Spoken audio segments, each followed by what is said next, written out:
And welcome back to the Whiskey Politics podcast. I'm Dave Sussman, your host and purveyor at WhiskeyPolitics.net. You can find us at ricochet.com. And of course, if you're listening on iTunes, please don't forget to give us a 5-star rating and a comment. That always helps folks find us. One of the things, folks that have been watching or listening to us for a while, you know that I lived in Vegas in the 90s. I watched the entire city double in size, and it was an exciting time to be there. And I had my weekly poker game with the guys, and oftentimes I went into the casinos and played as well, usually low stakes. But I was fascinated by the entire poker universe. And it was just at the beginning of that time that televised poker came around, and we all of a sudden started having stars in our lives that we used to follow and watch. But it was the lessons that I always felt were the most important things that we could glean from watching these world-class players. And one of the things that I was extremely excited to hear was that we were going to be able to interview Annie Duke. Now, for those that follow the poker game, you know Annie Duke. She's a retired World Series of Poker champion. She's earned millions on the poker circuit and become one of the most recognizable faces in the poker world. Well, Annie is now a highly sought consultant in the financial services sector. She works with multinational corporations and banks. She's also written a series of best-selling books about poker instruction and theory, using poker as a framework for decision-making. Now, she's retired. She retired from poker in, I think it was 2012, and has since started or been involved in different boards in education, foundations, charities, and museums. And her latest book, Thinking in Bets, Making Smart Decisions When You Don't Have All the Facts, shares many of her lessons that she gives her corporate audiences, which includes studies in cognitive psychology, real-life decision-making experiences at the poker table, and how it relates to real life. So I'm really excited to have with us Annie Duke. So pour yourself your favorite drink, sit back, relax, and enjoy the Whiskey Politics interview with Annie Duke. Annie, how are you today? It's really great having you with us, and thank you for joining us. Well, thank you for having me. I'm excited to be here. Yeah, love the drapery behind you. Yes, thank you. It's like I feel like I'm on stage. So I have to first, just a personal anecdote, and I know you wouldn't remember me. You've probably met hundreds of thousands of people in the poker rooms, but I used to play at Red Rock, which, as you know, is one of your favorite haunts. And it was always known when you would walk in the room or when you were playing. Everybody would be whispering. I was at the 2-4 tables, right? I wasn't a crazy player. But it was always known when you entered the room. And watching you play, I used to kind of hang out on the rail and watch you play. It was always a lesson for us home gamers in patience and humility. Now, for 2 decades, you were one of the top poker players in the world. But before that, and this is really for our audience, may not know this, you were awarded a National Science Foundation fellowship to study cognitive psychology at the University of Pennsylvania. How did you go from the field of psychology to the poker rooms of Las Vegas? Yeah, so I think this is a good actual segue into part of the topic of the book, which is, I would say, luck. And I guess it depends on your frame, whether you described it as bad luck or good luck, but it's luck nonetheless. So I was at the end of my PhD work at Penn, and I was actually on my way to go for my first job talks to go become a professor, which was certainly my plan. I didn't put in 5 years of graduate school for nothing there. I thought that's what I was going to do. But I've been struggling with some stomach issues during that last year of graduate school, and they actually really got very, very bad as I was going out for these interviews, and I landed in the hospital for 2 weeks, which meant I then missed all of these job talks. So the thing about academics is that the job process is seasonal. So if you miss the season, you have to wait until the next season to be able to go out. And at any rate, I needed time to recuperate. So I took some time off from school. I was kind of planning to go back out the next season. So I was planning to take a year off. Found myself in Montana, basically living with my then husband's where my then husband's family was, to try to recuperate with no fellowship because I had taken time off from school and no money from teaching. And so I needed money, and that's when I started playing poker. So I guess it's bad luck from the standpoint of I got sick, so I didn't become a professor, but it's good luck from the standpoint of I got sick, so I started playing poker. Yeah, and how did that happen? I mean, listen, we've all a lot of people play poker, but how do you go from, whether it's home games or just playing small stakes at casinos to becoming the World Series of Poker champion? Well, so I actually started playing poker at a time when it wasn't on television. So you sort of described that in the 90s, you sort of lived locally, so you understood that there was this poker stuff going on, but Right. it was not on TV. So certainly, growing up in New Hampshire, which is where I grew up, I didn't even know that this was something you could do for a living. Like my whole experience of poker was playing, maybe once a year with this old set of chips that my father had, like games like baseball, or watching on like The Odd Couple. They would have their Wednesday night poker night. So I didn't know. But what happened was that my brother, when he was a teenager, got really, really into chess, Yeah.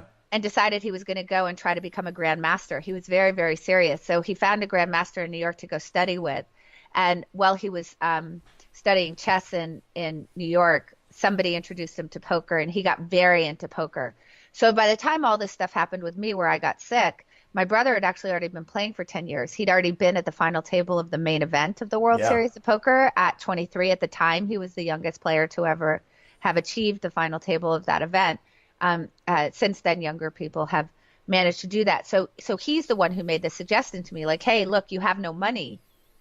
Why don't you play poker? There are poker games in Montana. I don't know that I would have figured that one out for myself. So I had someone leading me, again, I guess depending on your frame, either astray, which is probably what my parents thought, or, into a really great life. I guess it depends on which way you're looking at it. Yeah, and it was well known that both you and your brother were, the pillars of the poker community, and it was always referred to as both of you coming from an academic background, extremely intelligent and extremely smart. Um, the field, and my undergrad degree in college was in psychology. I was actually heading towards a degree in clinical psychology, and I diverted to business. But Yeah. I find that there is a tremendous amount of psychology in poker. Right? I mean, the old saying, and you've heard this a million times, is you don't play the cards, you play the person. Right? Did you find that was a good fit for you, coming from an understanding of psychology into the poker world? Well, so I think it depends on sort of what piece of psychology you're looking at. So just to be clear, I actually took 0 classes ever in clinical psychology. My knowledge of clinical psychology comes mostly from my therapist. So I just want to point that out.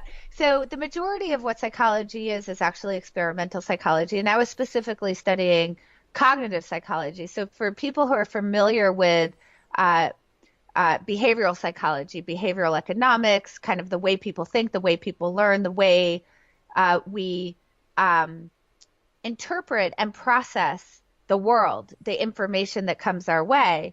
That's really what I was looking at. And I was specifically interested in the way that people learn, particularly the way that people learn when the feedback is what we'd call really noisy, right? So there isn't some sort of one-to-one mapping between an outcome and a decision. I was specifically looking mainly at first language acquisition, which is really hard. Like the kid is listening to words, and first of all, they have to figure out what's a word, and then when the mother says it, they have to figure out what the word actually refers to, of all the different things that could be in the room, or even like states of mind. It's actually a really hard problem. So when I started playing poker, I actually found that cognitive psychology background, kind of understanding how learning occurs, what gets in the way of learning, how we deal with uncertainty, the ways in which we're really biased in the way that we process information. That was the stuff that was actually incredibly helpful to me. And that's really led me into what became this other career that I started developing, which was speaking and thinking on these issues that I started in 2002 that ultimately developed into the book. Right, right. And I mean, from your, I guess it's a pedestal, if you will, as a World Series of Poker champion and just being so well known, that was a process where you morphed into becoming a public speaker, right? I mean, everybody knew you from the poker world. That opened a lot of doors for you to start doing public speaking, working with corporations, becoming a consultant. Is that correct? Yeah, so what happened was, the whole thing happened with graduate school in 92. By 94, I figured out I wasn't going to go back to graduate school, that I really loved poker. Um, Hmm. and that's what I wanted to at least do for a while and really pursue as a career. So 94 is when I would say that I declared myself to be a professional. Um, that's actually the year that I moved to Las Vegas, which is, Hmm. why I consider it that time. That was when I really banked the decision. So now in 2002, a friend of mine who's also a very famous poker player who you'll know is Eric Seidel. Oh, yeah. Um, yeah, so he actually also came from a background that wasn't poker. He actually used to trade options. And Yeah. so a friend of his who he had traded with on the floor had started a hedge fund and wanted to have Eric actually come and talk to his traders during a retreat about what poker might inform us in terms of how to think about risk. But Eric actually really, really hates any kind of public speaking at all. So He's very quiet, very meek. he is. Yeah, yeah, But he's actually in real. If you really get to know him, he's actually one of the funniest people that you'll ever meet, and yeah. obviously like incredibly intelligent. He's just not super extroverted. Right. So he had no interest in getting up in front of a room of anybody and speaking, which is too bad, by the way. It's too bad for the people in the room that didn't get his wisdom because he's got a lot to offer. But he actually said to the person who had asked, hey, I really don't want to do it, but I'm going to recommend my friend Danny Duke because she actually used to teach. So I think that Mm. she would be pretty good. So that was the first moment where I was like, oh, I should really think explicitly about how this natural lab that I've been sitting in, like this natural lab of decision making that I've been sitting in, which would be a poker table, like relates to the more experimental work that I was doing when I was in graduate school, and think about how the two might merge together to create a kind of an interesting point of view on the whole problem. So I gave that talk, and then he was kind enough to actually recommend me out to some other people, initially mostly in financial services, I think because people saw the connection pretty easily. Like it's not hard to see how options trading and poker might be similar.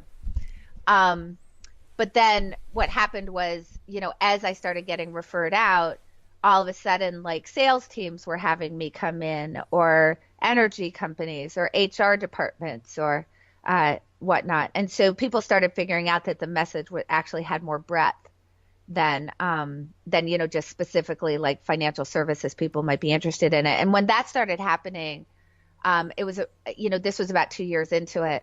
I realized like, oh, I'm actually getting a tremendous amount out of this.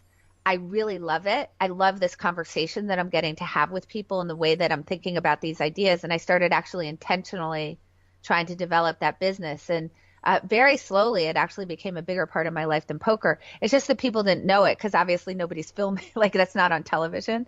Yeah.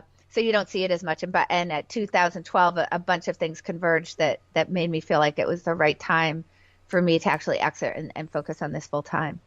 Can I ask what those things were? Because you were at the top of your game. I mean, world famous, making a ton of money. So first of all, I wouldn't say that I was at the top of my game. I actually by that time wasn't playing that much. No, but yeah, I mean, I'm happy to talk about what happened. There were a few things. One is I had a company that I had started called Epic Poker that actually failed, and that was, uh, not only really sad for me, but it was actually a poker company. It was kind of part of online poker had a really big collapse around that time. Mm. Which actually really had a deep effect on the poker company. So starting up a poker company at that time, when shortly after we started the company, the economy kind of imploded on itself in poker. The company ended up failing. So that was really difficult. And obviously, when that happens, the people who are affected by that, whether it's vendors or whatever, it's just not a fun experience for anybody.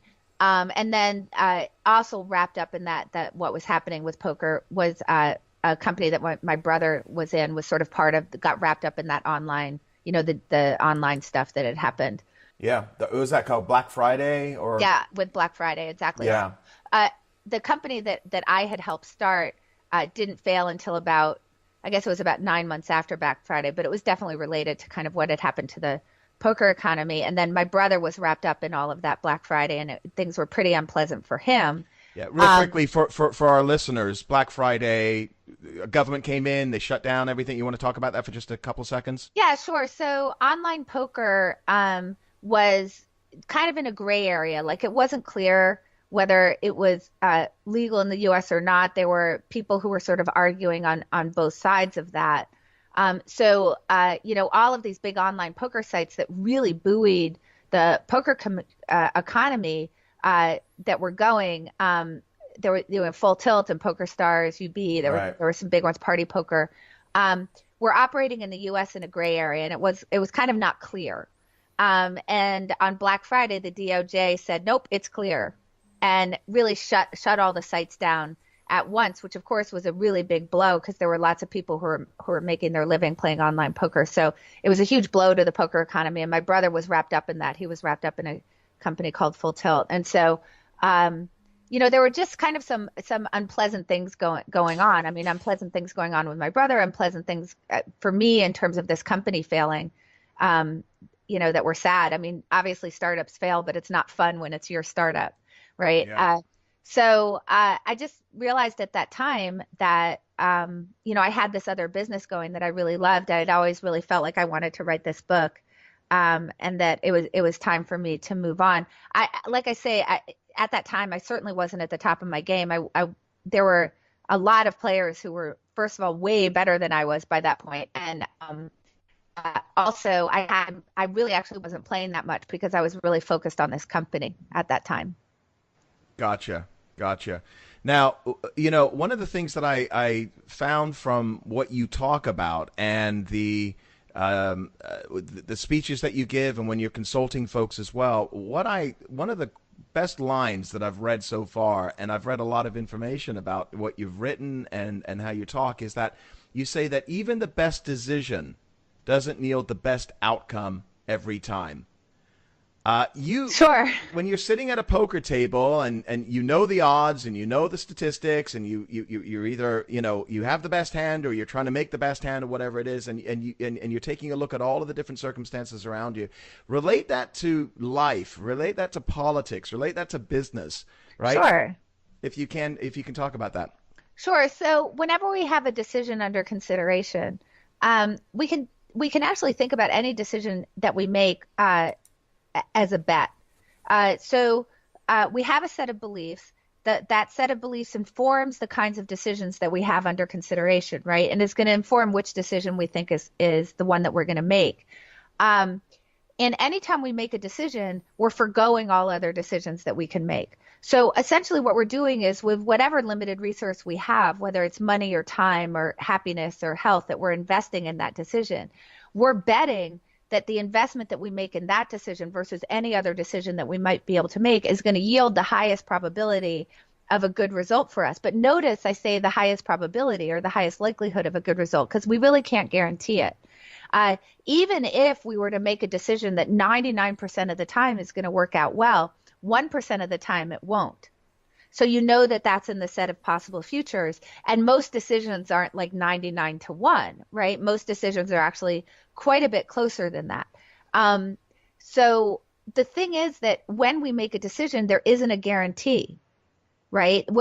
All we know is we're going to go towards some set of possible futures, and we don't really have a choice. We don't really control in any way which Right. possible future occurs. So this is where life is a lot more like poker than, say, chess. So in chess, if I play better than you, I win. That's just the way that chess works. Right. But in poker, I can make the best possible decisions and still lose. In other words, like, you could put all your chips in and I could look down at two aces, which is the very best possible hand, and I can say, hey, Dave, of course I call you. Obviously, nobody's arguing that that's a good or a bad decision. It's clearly a good decision. Right. And now, because of the turn of the cards, you can beat me regardless. So the element of luck that you're talking about is something you can't control. You have no control over it. And then the other thing that's in there is that the cards are hidden, that there's hidden information, that Yeah. whenever we're making any decision, we can't possibly have perfect information. I mean, we know this about politics, right? We know this about betting on the market. So, I mean, here's an example. You could have made a bet on the market, 8 months ago and not have known a variety of things. For example, it's you don't have information about whether tariffs are going to be imposed all of a sudden in March, right? So you've made some sort of bet based on the information that you have, but there may be information that's hidden from view. There's no way for you to know what the likelihood is, for example, of tariffs being imposed, right? Which obviously is going to have a big effect on the market. So that's going to be true in politics. It's certainly true in poker. It's true of if you're going through a traffic light, something as simple as that, right? So you can see the luck element in that in terms of if I run a red light, I can get through fine with no accident. I can run a green light and I can get in an accident. And then there's things that I may not know. For example, information that might be hidden from view might be that I have something mechanically wrong with my car. And I just don't know that. So as I'm making the decisions about driving, I can't possibly take that into account because it's hidden from view. I just don't know that information. I don't know things about the other drivers on the road. So this is generally the problem. And then, so now what happens is that our problem is that when we have an outcome, say we lose a hand, it's very hard for us to then go figure out, was this because of luck or was this because of skill? Because there's hidden information and there's luck and maybe it was skill, maybe it wasn't, but all we have is the outcome to look at. I mean, it's like you can look at that in terms of the company that I had that failed or really any startup that doesn't make it. Is it because of luck elements and things that weren't so much in your control? Is it because of you made really bad decisions along the way? It's likely a combination of the two, but trying to work backwards and dig down into what was luck and what was skill is just hard. And this is probably the single biggest thing that gets in the way of us being able to learn. So, and this goes back to your book here now. You're talking about thinking in bets, right? And so I had a .com company in 1999 and in 2000, and we were supposed to receive our second round of financing and be worth gazillions. And the market crashed. Bad timing. That wasn't something that any of us could predict. Tariffs. We didn't know Donald Trump was all of a sudden going to say that, right? That can affect your market. So how do you think in bets? Well, so here's let me give you sort of the overall thing, and then I'll tell you generally the problem that I think that it really actually helps you with. Okay. Generally, thinking in bets is saying. Approaching the world from this viewpoint of what if I had to bet on it, right? Like what if you said to me, do you want to bet, as I declared some belief, right? How is that going to change the way that I'm thinking about things? And what it's generally going to do is bring to the fore your own uncertainty. It's going to cause your uncertainty around the things that you believe or the things that you predict to bubble up to the surface. And I think that that's a really good thing, because if we think about the two issues that we have with life's decisions, it's hidden information and luck. Well, first of all, we have to recognize the luck element. So when I say to you, do you want to bet? That gets you to notice the luck element, to acknowledge that, right, that exists. But on the hidden information side, it causes you to become information hungry and want to go out and find information to help improve your bet. And what's interesting about it is that it's going to cause you to go out and find information of a particular type, which is information that's going to help you to create a belief that's more accurate, rather than one that just sort of confirms the view of the world that you already have. So we generally approach the world trying to confirm the beliefs we already have. We just want to be right in the sense of the things that I believe are right, that I already believe are right.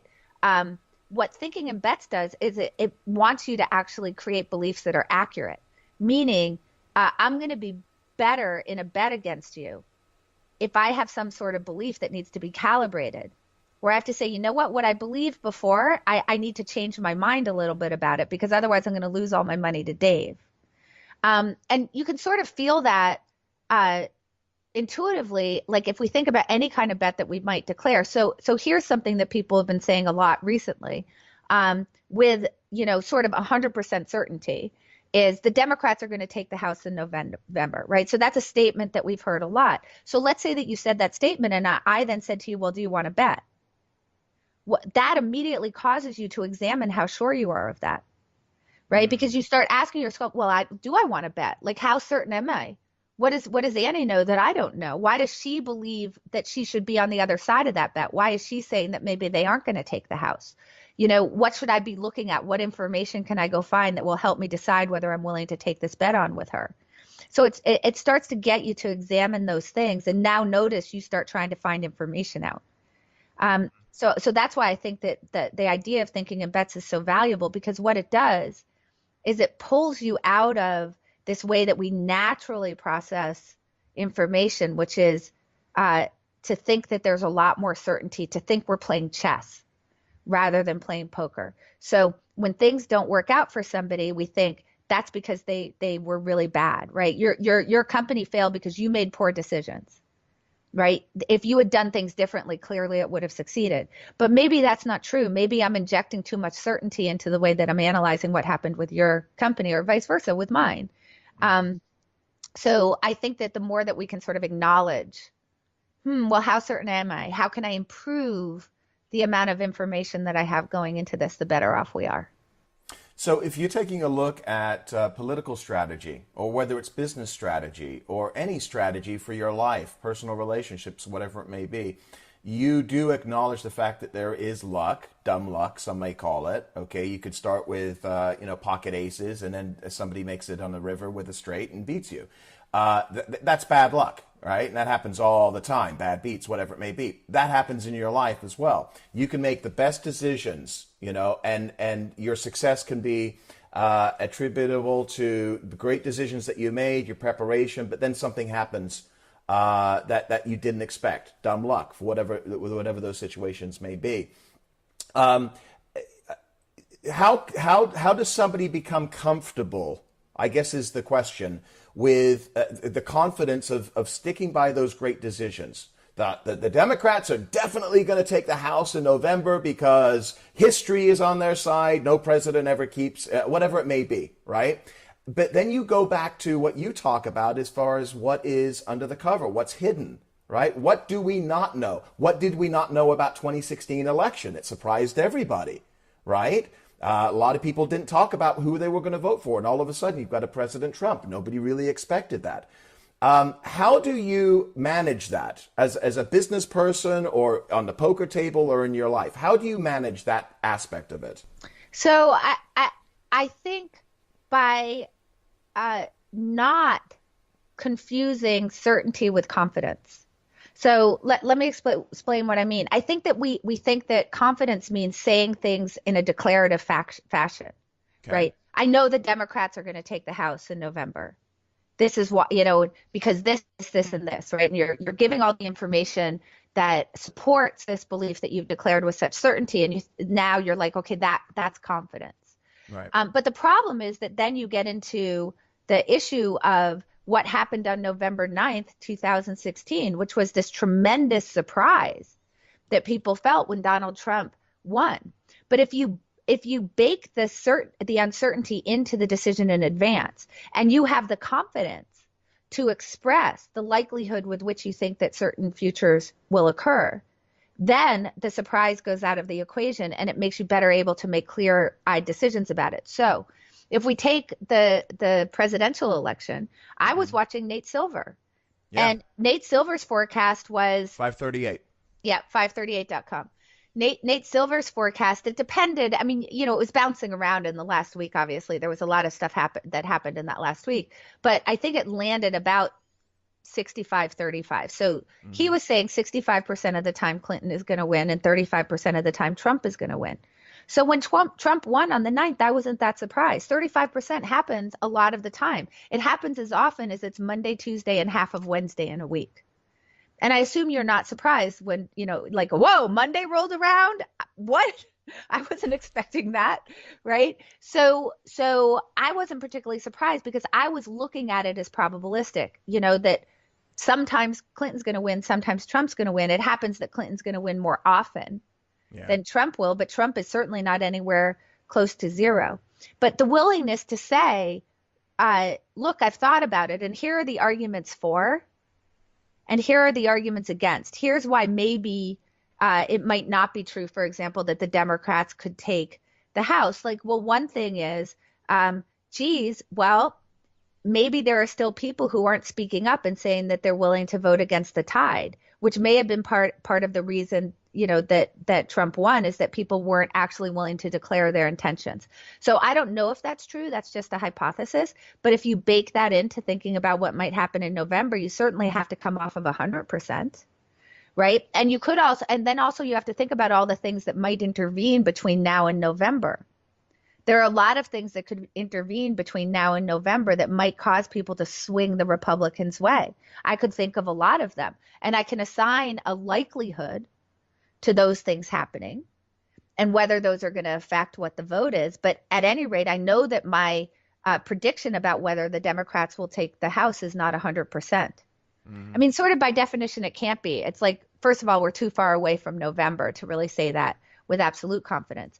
But here's, I think, what the interesting thing is that I would like to argue that the person who's willing to say, well, I think that the Democrats are a favorite to take the House, and here's why. And here's about the percentage of the time that I think they'll do that. And I'm also going to give you the arguments against that I've taken into consideration. I feel like that's confidence, because I'm willing to tell you sort of, not that I'm absolutely sure, but how sure I am. And I've shown myself to be a very thoughtful person who's actually thought the problem through. And I'm doing myself and you a service, because none of us are going to be so surprised the day after.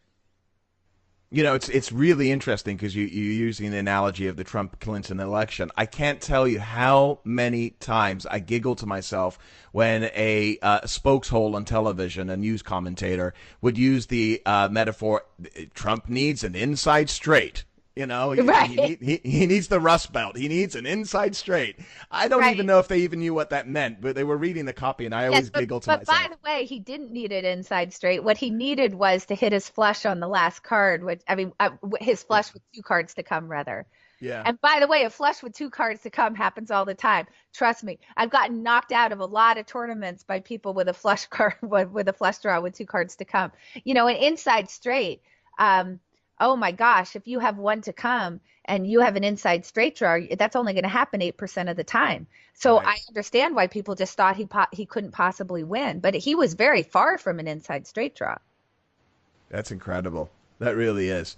So what you're talking about here is a shift in thinking. Mm-hmm. And you write in your book, you say, by shifting your thinking from a need for certainty to a goal of accurately assessing what you know and what you don't, you'll be less vulnerable to reactive emotions, knee-jerk biases, and destructive habits in your decision making. You'll become more confident, calm, compassionate, and successful in the long run.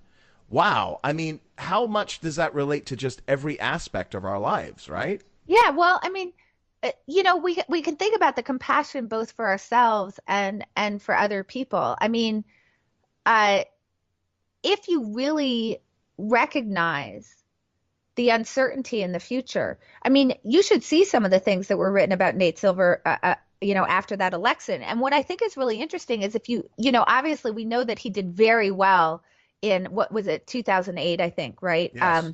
Right. Yeah. So, and there, Right. So everybody's saying, oh, my gosh, this guy is such a genius. Right. Mm-hmm. And then in 2016, it's, he's an idiot all of a sudden. But we know that we don't know the quality of his forecast based on just one outcome. So when we treat the outcome as if it's the certain the result is if it's the certain outcome of the decision process or your mathematical process or your model. And I can tell from just that one time, from the one game of chess we played. Right. I now know whether you're better than me or not. Right. What happens is that compassion goes out the window. We're much too reliant on patting, the other person on the back when they do well, which is fine. Except what goes along with that is that we're completely crushing them when they have one outcome that we don't think goes our way, where we're reading something that isn't certain as if it is. So we're not very compassionate to other people on the downside. when things don't work out, when we treat the world as if outcomes and decision quality are really closely tied. We're way too fast to cast blame. We're way too fast to think that people are bad decision makers when their outcomes don't go their way. But the interesting thing is we're kind of way too fast to do that to ourselves too, right? Because we treat that we really walk through our lives trying to fend off bad outcomes because we're afraid of people pointing their finger at us like they pointed their finger at Nate Silver, right? And if you live your life that way, you're just constantly flinching all the time. It's going to go one of two ways for you. One way is that you just start blaming your bad outcomes on luck, right? So that's not very helpful to you because you're not going to learn from your bad outcomes then. Like I want to dig down and try to figure out what the bad decisions are that I might have made, right? In anything that I've ever failed at. But the other way that it can go is this feeling of I should have known, right? I should have known. Why did I do that? I'm so dumb. And that's such a discompassionate way to treat yourself. And instead of doing that, say, you know what? Maybe I could have done things different, or maybe I couldn't have. But certainly, there's no way that I could have predicted this outcome with 100% certainty. I know that that's pretty impossible. So let me at least try to go in and figure out, is there something to learn from this? Because the only failure that I can really have is not being compassionate enough to myself to go try to figure out if I can improve in the future. So relating that to our lives, and there's a great term that I use in my everyday life that I learned from poker, and that's called playing on tilt. And if you can explain that for folks, but that's an emotional reaction, right? You have a bad beat, and now you're going to make a stupid play because you're angry or frustrated, whatever it may be. How do you separate yourself from that? Because listen, you're a human being, right? You've got emotions, you've got feelings. How do you disassociate yourself from that so you can still make that best decision on the next play? Yeah, so let me just first say, there are ways to improve on this stuff, but if you ask me, am I able to disassociate myself all the time? My answer would be no. If you ask me, am I a perfectly rational decision maker all the time? My answer would be no. And in fact, it would be more than no. It would be no. Like I mess up on this stuff a lot. I get caught up in the emotion a lot. I catch myself saying I should have known. I catch myself when somebody has a bad outcome thinking, oh, they must have made a bad decision. Because this is the way that our minds are wired. So the idea is to try to get so that you do a little bit better at it, so that you're doing that stuff less, so that you're getting into a rational place more, that you're able to calm down and not be such an emotional decision more often than you used to. Because if you make those changes and you increase the quality of your decisions, even just a little bit, over time, that's going to play out and it's going to really improve the chances that you have good outcomes. So really the best way to deal with the emotional factor is one of two ways. Way number one is to really recognize what the signs and symptoms are that you're in an emotional state where you probably shouldn't be making further decisions. So for people who want to understand what tilt is, it's taken from a pinball machine. So when you shake a pinball machine too much, the mechanics actually shut down and it won't work anymore and it flashes tilt. So we can think of our brains that way because the emotional center of our brain actually inhibits the thinking part of our brain.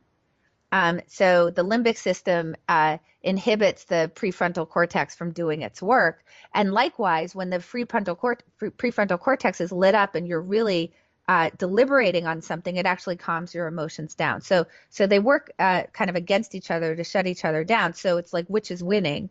And when you're in an emotional state, it's like the pinball machine. Your limbic system just shuts your ability to think down. And that's when you know you're on tilt. And what that means is that obviously if the part of your brain that makes good decisions is shut down, you're probably not going to make any good decisions when you're in a really emotional state, right? So we want to try to avoid that.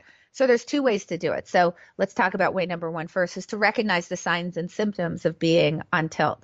So there are physiological signs, which I think we all know, like our heart is racing, or we get sweaty, or, our cheeks are flushing, and we, feel really, head up. And so obviously when you feel that happening to you, that's a really good time to not make further decisions, right? So kind of commit, well, when I'm starting to feel those physiological symptoms, then I'm going to take a break. So that's where we get these aphorisms like, why don't you sleep on it? Or why don't you take 10 deep breaths? It's that, why don't you try to get, more calm before you make any decisions?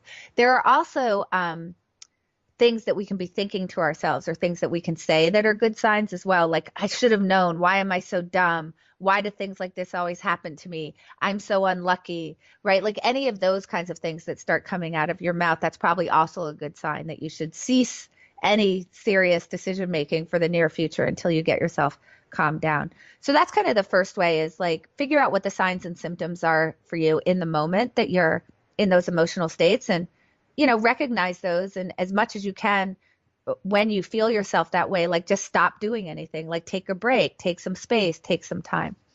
The other thing that we can do actually that I find very helpful is what's called a pre-commitment contract, or a Ulysses contract. So a Ulysses contract comes from the Odyssey, where Ulysses just happens to be the Roman name of Odysseus, but Odysseus had to go by the island of the Sirens. He knew that. And he also knew that the Sirens, when they sang their song, that you had an irresistible urge to sail your ship toward the shore. Right. The shore was very rocky, and it was certain death if you did that. So he had his crew actually bind his hands to the mast of the ship, so that even though he was hearing the siren song, he couldn't act on it. He wasn't able to steer the ship toward the shore, and that's how he safely got by the island of the Sirens. So we can think about that as a pre-commitment contract. Ulysses, when he's in a rational state, when he's not hearing the song of the sirens, figures out that some version of him in the future, the version of him who's going to be actually in the process of hearing the siren song, will not be rational. So he chooses to bind future Ulysses' hands. So we can think about the siren song as, say, emotionality, right? So there's all sorts of ways that we can kind of think like, well, in the future, like what future version of Annie is probably not going to be particularly rational, is likely to be really emotional and not making rational decisions. Well, for example, here's a very simple example. If I go to a bar and I meet some friends and I know I'm going to be drinking, I can recognize now that I'm talking to you and I haven't had a drink, that version of me might not be rational about the choice to drive. So I can just take a ride sharing service there. So that's an example of a pre-commitment contract. In poker, which you'll recognize, that's what loss limits do for you. I know that when I'm losing, I'm likely to be upset. And if I'm upset, I'm not going to be making particularly good decisions at the table. So I'll set a loss limit for myself, a stop loss. And when I get to that, I'm not allowed to make any more decisions. I have to go home, go to sleep, and start fresh again. A way to do that if you're dieting is just tell the waiter not to bring bread to your table, or throw all the ice cream out of your house, so that the only way to get to it at midnight when you're really hungry and you're trying to break your diet is you have to like call a delivery service or get in your car and go get it, and that takes a lot of effort. That's the secret. Oh, okay. Thank you for that. Yes, exactly. Just don't buy it in the store. Okay. Right, exactly. And make yourself have to work for it. I mean, the thing is, look, if I put a stop loss on myself at a poker table, can I go to an ATM and get more money? Sure. But it's that moment where I know I've made a commitment that I'm about to break that gives me this interruption in the decision that allows me to maybe get to a more rational place. So That was my downfall in 1997, by the way, the damn ATM machines. Yeah, anyway, exactly. Another story. Exactly. So like, it's just a matter of like, look, am I always going to follow my stop loss? Probably not. But because I have it in place, I'm certainly going to follow it a lot more often. And in the long run, that's going to have a big payoff. Yeah. So you can think about this in politics. The debt ceiling would be like a pre-commitment contract. Right? Like we have to go through a process in order to raise the debt ceiling. So that's a way to pre-commit against spending. So there are different I think Colorado has Tabor, right, which is similar to that. So there are pre-commitment contracts in politics that you see.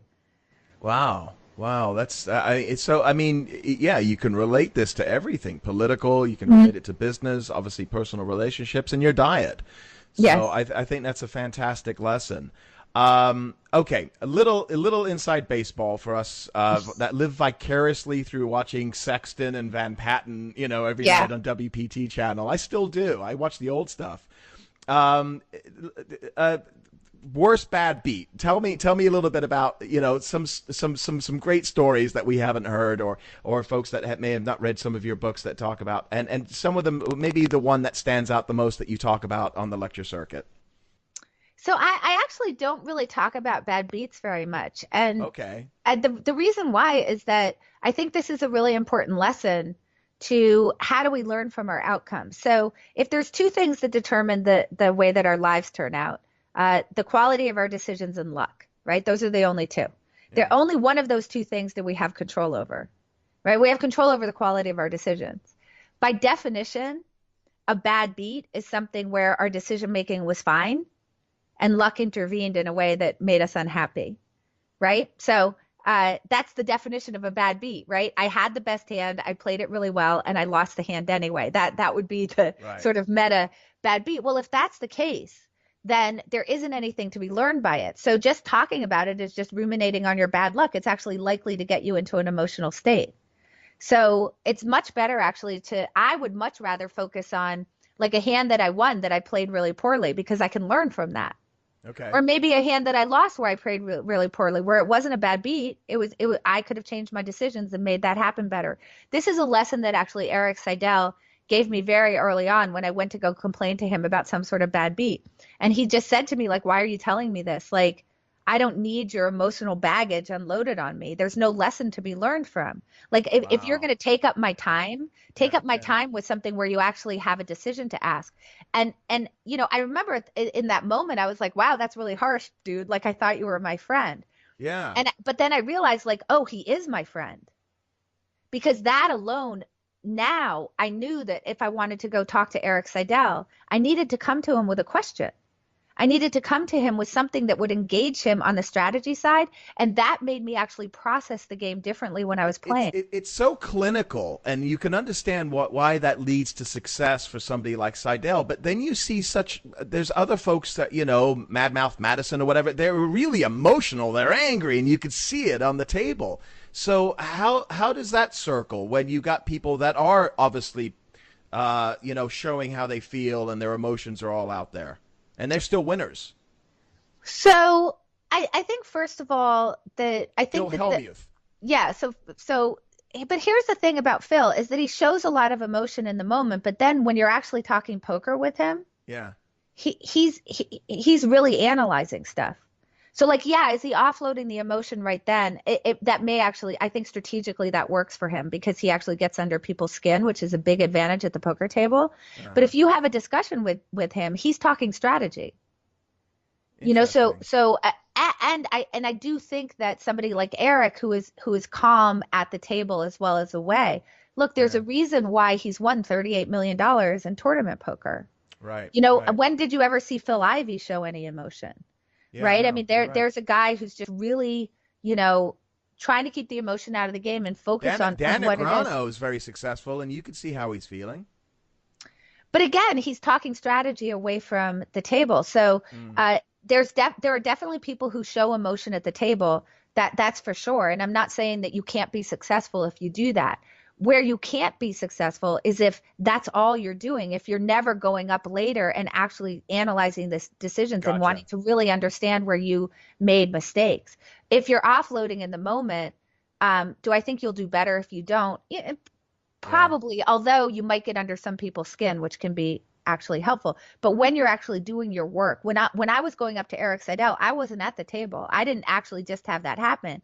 I was just ruminating. Yeah. And he wanted me to ask him a question. How many times, I remember a book I read, it must have been about, it's 12, 13, 14 years, McManus's Positively Fifth Street. I don't know if you read it. The guy was writing for Vanity Fair. He came in fourth at the World Series. Yeah. And that was the year, I think, Jesus Ferguson won. Yep. Right. And so what do you say to those folks? Because obviously there's a core group of professional poker players, there's a community, right? And you guys love each other, you hate each other, you know each other, and you respect each other. But you always have these folks that come out from left field. All of a sudden, you've never heard their name before, and they end up on a final table. How does that happen? How do you beat? Because you won 2004, right? You beat hundreds of people to make it all the way through. How does that happen? That isn't just luck, right? Well, so first of all, Jim McManus isn't like a really bad poker player. He's a pretty good poker player. Let me just say that. Is Right. he to the level of a professional? No. But that's the really wonderful thing about poker. And it's why actually poker makes such a good model for life's decisions, right? It's why poker is a better way to understand how I can run a red light and still get in an accident. Or, I've run a green light rather and still get in an accident, or run a red light and get through just fine. There's plenty of people who are playing poker and they're running lots of red lights. And they just happen to have a streak that they string together where they just don't get any tickets, where things go just fine for them. Are they making really horrible decisions? No. Are they making the best decisions? Also probably not. But because there's this very strong luck element, in the short run, somebody can have quite good results, and that's sort of like the Nate Silver question, right? What we don't want to ask is, did Nate Silver get the winner of the 2016 election? What we want to understand is, over the course of all of Nate Silver's forecasts, how is he doing? Mm-hmm. And that's that difference between someone who really goes deep and does really well in a single tournament, and somebody like Eric Seidel, who does really well over 25 years, right? Or even like 1,500 hours versus 8 hours. So to give you an idea of how much variance there is, if you take a really good poker player who happens to be playing a version of the game called Limit Hold'em, who really has a big edge, like you would bet on this person any day of the week, and you put them at a table for 8 hours, they're going to come out somewhere between winning between 55 and 60% of the time. So notice on the best end, they're going to have lost at the end of 8 hours by 40% of the time. Does that mean they're not a good player, or even the best player at the table? Of course not. Right. What I need to see them play over the course of a year in order to understand that. Now that's why people can make their living at poker, because chess is not like that. Right? In chess, Jim McManus can never make it to fourth place. Mm-hmm. And so who's going to bet on that game?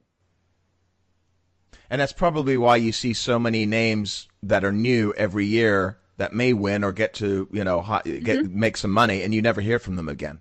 Yeah. And then you see some new names that do really well, and then some of them pan out. Yeah. So the idea, I think that this is actually a really good idea, a really good example of how we understand more things prospectively actually than retrospectively. So if all we do is have an outcome, that doesn't necessarily tell us very much about whether the decision making is good. So if I see someone and they happen to win a tournament, that doesn't necessarily tell me whether they're a very good player or not. Now, what will tell me that is if I now take that person and I say, okay, they won a tournament, let me see if that predicts their future results. Mm-hmm. Right. And sometimes it does, and sometimes it doesn't. That's how you figure it out. Well, that's a great analogy for sports, right? You're only as good as your last win. And now you've got to repeat. You've got to do it again. Right. You talk about Pete Carroll and the Seattle Seahawks and that Super Bowl call at the very, very end. And you refer to that in your book real quickly. What was that? Beast Mode? What was his name? Marshawn Lynch. Marshawn Lynch. Yeah. Right? Yeah. And they stopped it. They could have easily won that game. Talk about that briefly, if you can. Well, first of all, they could have easily won the game the way that they did it.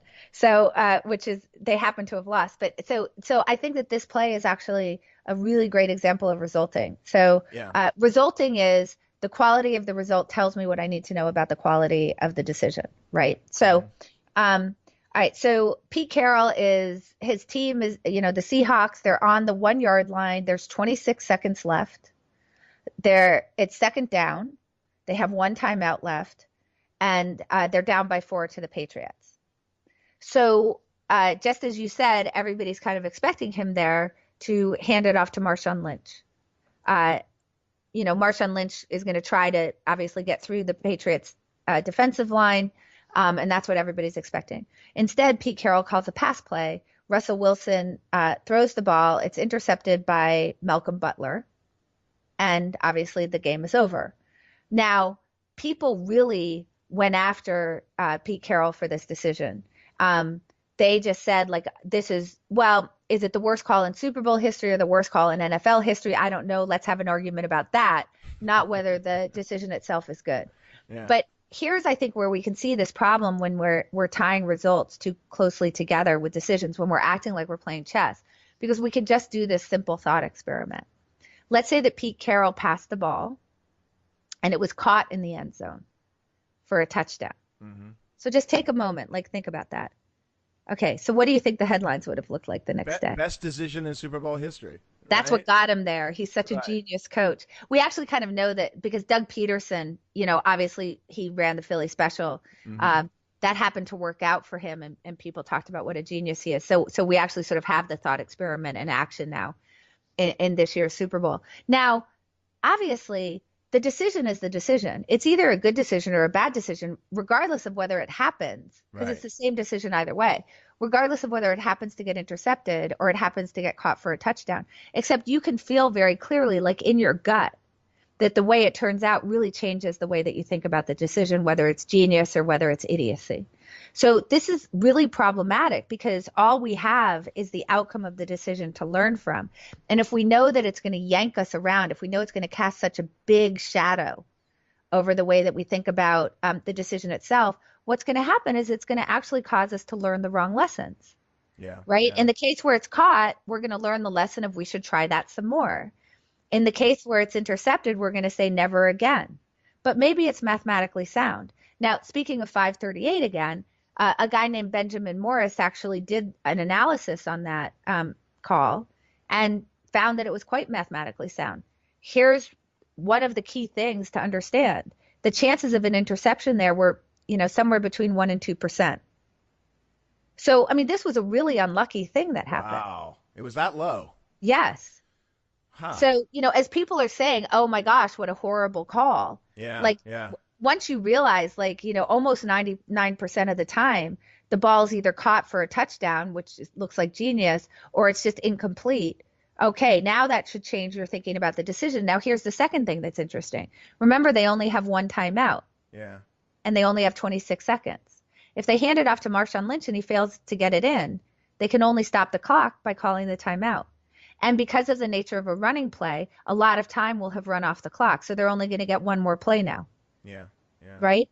If they throw the ball, and let's assume it's not caught for a touchdown and it's not intercepted, what happens the rest of the time? It's just an incomplete pass, and the clock stops on its own with enough time to run both running plays again because they still have their timeout. Yeah. So now they're going to get 3 tries at the end zone instead of 2. So those are 2 of the arguments for why it might not be so bad. Now, people may still think, no, I still would have run the ball. That's fine. But hopefully you can see that it's not certain that the run play was correct, that there are lots of really good arguments for why that wasn't such a bad decision. And it's certainly, the one thing we can say for sure is that it wasn't the worst call in NFL history or the worst call in Super Bowl history. I think it's a great metaphor. Again, much of what you write about can relate to so many aspects of the human experience, whether it's political, whether it's relationships, whether it's business, whatever it may be, because there is no certainty in anything. And we can all be struck down with a lightning bolt just walking out the door today. So I think it's a fantastic lesson. Last question for you, and I know we're just coming to the end of our time here, and I greatly appreciate you talking with us about this. I find it fascinating. We could go on for hours. First of all, do you still like to play at all? I know you retired, but do you play? Yeah, no, I the only time I play is for charity. So I'm involved with a lot of different charities. I have one that I founded called How I Decide. Yeah. And people can go find out about that at howidecide.org. And we're really trying to get people interested in teaching decision making and critical thinking skills to kids, to really get people to be better information processors. I hope that people can tell from the way that political discourse is going that would maybe be a good thing, because nobody seems to be able to talk to each other anymore. And we'd really like to get people into a more rational place.